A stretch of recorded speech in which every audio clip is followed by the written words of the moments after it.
आज वर्णमाला alphabet part 2। उसी क्रम में हम आपको जस्ट दूसरा वीडियो दे रहे हैं। अब हमने चूंकि स्वर की चर्चा की है तो स्वर की पूरी दुनिया के बारे में हम आपको बताएंगे, और स्वर की पूरी दुनिया के बारे में हम दूसरा पार्ट आपको दे रहे हैं। जैसे हमने कहा था कि स्वर 3 प्रकार के होते हैं। किसके आधार पर? उत्पत्ति के आधार पर। तो उत्पत्ति के आधार पर स्वर 3 प्रकार के होते हैं। जैसे मूल स्वर, सीधे सीधे कई बार क्वेश्चन आप जो है आदित्य प्रकाशन में आप देखेंगे तो कई बार क्वेश्चन आपसे पूछा गया। ऐसे क्वेश्चन पूछता है, 4 विकल्प दे देगा, इसमें कहेगा कि मूल स्वर कौन है, दीर्घ स्वर कौन है। तो जैसा कि आपको स्पष्ट है, मूल स्वर वे स्वर हैं जो पहले बने, यानी अगर स्वरों की दुनिया स्टार्ट हुई तो पहले बने। जब हम लोग टेट में संस्कृत पढ़ाते हैं तो एक शब्द हम लोग बोलते हैं, आज भी वो श्लोक जो है शायद यहाँ बोलना उचित नहीं होगा, लेकिन एक बात हम आपसे स्पष्ट कर दें कि पाणिनि महोदय, एक श्लोक भी है यहाँ पर, पाणिनि महोदय ने नटराज से, जैसे अभी हम आपको बताएंगे, थोड़ी बात ज्यादा बढ़ने लगेगी, चूंकि हिंदी की जो जननी है वो क्या है? संस्कृत है। तो जो हिंदी की जननी है वो संस्कृत है, तो यहाँ पे जो स्वर हुए या व्यंजन हुए ये सब संस्कृत का देन है।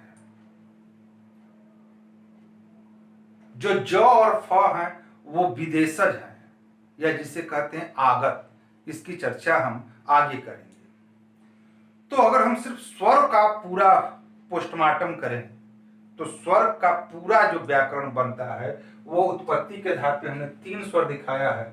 मूल स्वर वे स्वर जो पहले बने तथा अन्य स्वर जिससे मिलकर बनते हैं। जैसे बोल रहे हैं उसी सीक्वेंस में आप लिखते जाइए।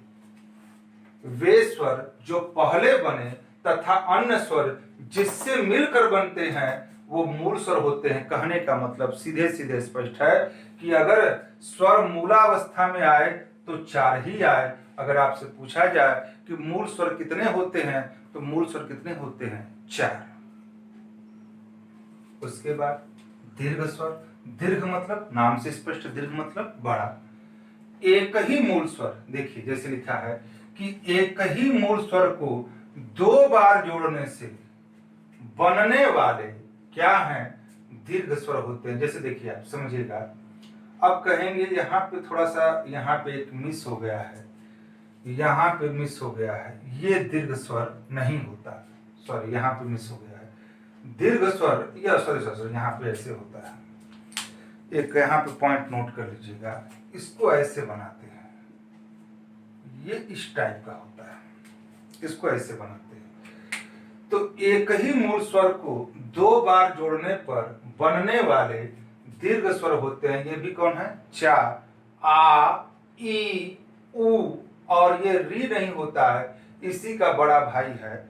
ये आपको इस तरह से बनाइएगा जैसा हमने आपको नोट कराया है। संयुक्त स्वर, 2 अलग अलग स्वर मिलकर एक नया स्वर बनाते हैं, उसे संयुक्त स्वर कहते हैं।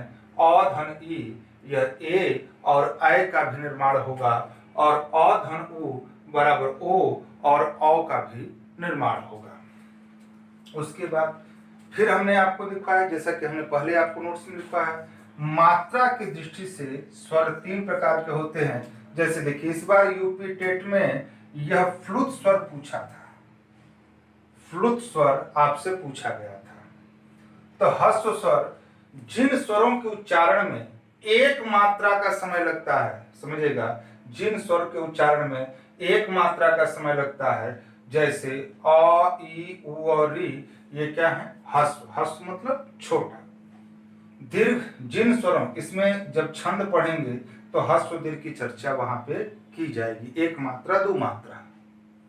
जिन स्वरों के उच्चारण में 2 मात्रा का समय लगता है उसे क्या कहते हैं? दीर्घ स्वर कहते हैं। एक पॉइंट आगे जोड़ लीजिएगा, उसे दीर्घ स्वर कहते हैं। जैसे आ, ई, उ, ए, ऐ, ओ, औ।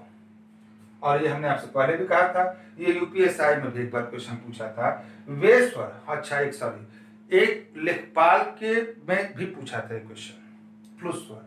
तो आप समझिएगा, वे स्वर जिनके उच्चारण में 3 मात्रा का समय लगता है, जैसे आपको ऐसे कहा था ओम लिख दिया, ये 3 मात्रा का हुआ, और आपसे कहेगा कि ये स्वर कौन सा है, उसमें आपको दे देगा विकल्प फ्लुत, दीर्घ, ह्रस्व या संयुक्त। तो आप किसको विकल्प टच करेंगे? फ्लू स्वर। ठीक है। इसी सीक्वेंस में जैसे देखिए बाबू, हम आपको पहले भी बताए कि ये सब जो जितने भी वीडियो बन रहे हैं लॉकडाउन में बन रहे हैं, और हमारे पास डिजिटल सैंपल तो है नहीं ताकि हम आपको दिखाएं कि दूसरा पार्ट, तो इसके लिए हमको पार्ट टू पार्ट लिखना पड़ता है ताकि हम आपको समझा दें और आप बेहतर नोट्स बनाएं। तो हम आपके लिए इतना श्रम कर रहे हैं, तो आप समझिए कि आपको भी थोड़ा सा कुछ समझना चाहिए। ठीक है, चलिए, तो आपका दूसरा पार्ट हुआ। पार्ट 2 में हमने 2 स्वर की बात की।